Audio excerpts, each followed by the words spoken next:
take on this. You were not that surprised that Fortress is shutting down this macro hedge fund. What part of it was expected?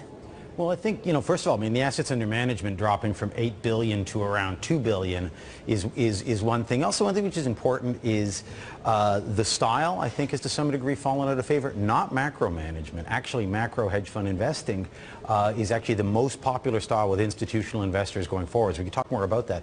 But his actual style, at one point he had 5 people running the fund, then he got rid of all 5, then he did it. It was, highly concentrated bets that were also, in general, sort of long volatility, excuse me, I misspoke, short volatility. And so, the Swiss franc trade that cost him a fortune.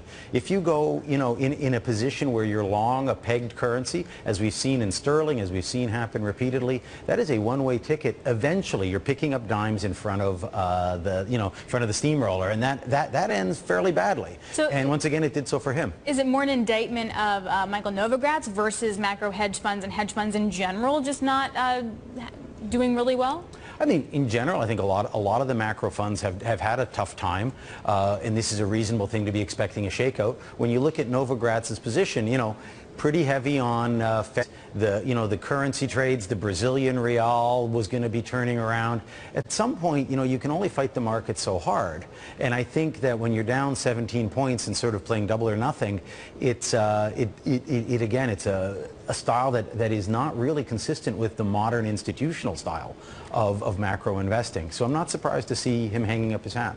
I want to bring in a quote from Novogratz. This is what he said when we contacted him. "We've had an extremely challenging 2 years. I do not believe the current environment is conducive to achieving our best results." What style of hedge fund investing is conducive for best results in this environment with all this volatility? Good question. What we've seen is really, I think the best way to go about that in general has been managers that are trying to stay long gamma, long volatility. What we've seen is, short bursts of surprise followed by the kinds of trades that, whiplash you back and forth and back and forth. And if you get caught up in them, will hurt you. It's really more about disciplined, intelligent investing. And I think his style is more gunslinging.